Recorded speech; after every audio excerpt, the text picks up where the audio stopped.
শিলচর কালীবাড়ি চরে ভয়ঙ্কর অগ্নিকাণ্ডে পুড়ে ছাই বেশ কয়েকটি বসতবাড়ি। মঙ্গলবার দুপুরে শিলচর কালীবাড়ি চরে ভয়ঙ্কর অগ্নিকাণ্ডের ঘটনা সংঘটিত হয়। ঘটনার বিবরণে জানা যায়, শিলচর কালীবাড়ি চরে হঠাৎ করে ভয়ঙ্কর অগ্নিকাণ্ড ছড়িয়ে পড়ে চতুর্দিকে। অগ্নিকাণ্ডে ছাই হয়ে যায় বেশ কয়েকটি বসতবাড়ি। ভিতরে থাকা আসবাবপত্র অগ্নিকাণ্ডে যথেষ্ট ক্ষতিগ্রস্ত হয়। স্থানীয়রা সঙ্গে সঙ্গে দমকল বাহিনীকে খবর দেন। ঘটনার পর দমকল বাহিনীর কয়েকটি ইঞ্জিন ঘটনাস্থলে উপস্থিত হয়ে কিছু সময় পরেই আগুন নিয়ন্ত্রণ আনতে সক্ষম হয়। আগুনের সূত্রপাত কিভাবে হয়েছে সে ব্যাপারে জানা যায়নি, তবে উদ্বাস্তু পরিবারদের সাহায্যের আর্জি জানিয়েছেন এলাকার নাগরিকেরা। বিধায়ক দীপান চক্রবর্তী এবং অন্যান্য স্বেচ্ছাসেবী সংগঠনের কর্মকর্তারা ইতিমধ্যে সাহায্য সহযোগিতার হাত পীড়িত প্রভাবিত পরিবার সদস্যের কাছে বাড়িয়ে দিয়েছেন।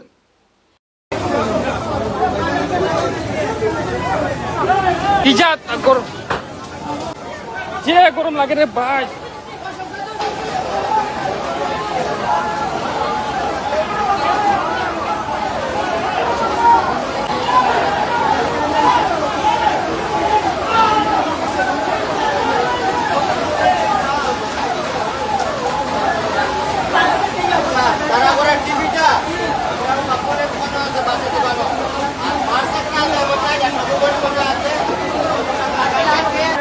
পরিষ্কার হয়ে যান কিন্তু